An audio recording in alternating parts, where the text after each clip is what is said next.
Arthur Neri. Siya ay isang sikat na Pilipino songwriter.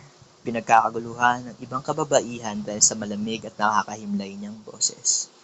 Siya ay pinanganak noong January 28, 1997. Ngunit bago pa lamang sumikat si Arthur Neri sa larangan ng musika, siya ay nagtrabaho muna bilang isang call center agent.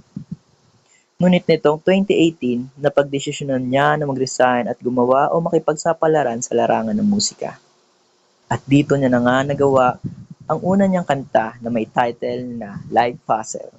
Kasama niya dito gumawa ang isa ring songwriter na si Yuki Takastakas. Hindi gaanong nakilala ang kantang naisulat nila, ngunit nagkaroon pa rin naman ng impact ito sa karera ni Arthur dahil gumawa pa siya ulit ng isang kanta na may pamagat na Binhi.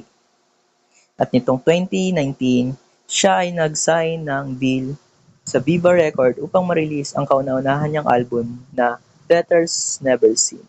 Ngunit katulad ng una niyang gawa, di gaanong sumikat ito. Ngunit nitong 2021, nagsimulang sumikat ang lubos si Arthur Neri dahil sa kanyang kanta na Pagsamo. Dito siya nakilala at mas marami pang gawang kanta niya ang sumikat at patuloy na umarangkada ang kanyang gawa sa larangan ng musika. Kung ako ang tatanungin na kung ano ang pinakamagandang kanta ni Arthur Neri simula dati pa, ang pipiliin ko ay ang Live Puzzle. Maliban sa Live Puzzle, kung tatanungin niyo ako ngayon, ang pipiliin ko naman ay Na Naman. Dahil ang bawat kanta ni Arthur Neri ay hindi lang basta kanta. May mga malalim na kahulugan ng bawat ito. Kung napapakinggan niyo ang kanta ni Arthur Neri, siguro nalalaman niyo. At kung babasahin niyo ang mga lyrics niya.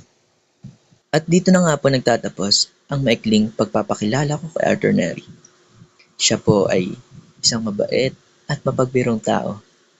Sana po ay mapakinggan nyo rin ang iba niyang kanta upang malaman nyo kung bakit nagustuhan siya ng maraming tao. Maraming salamat po.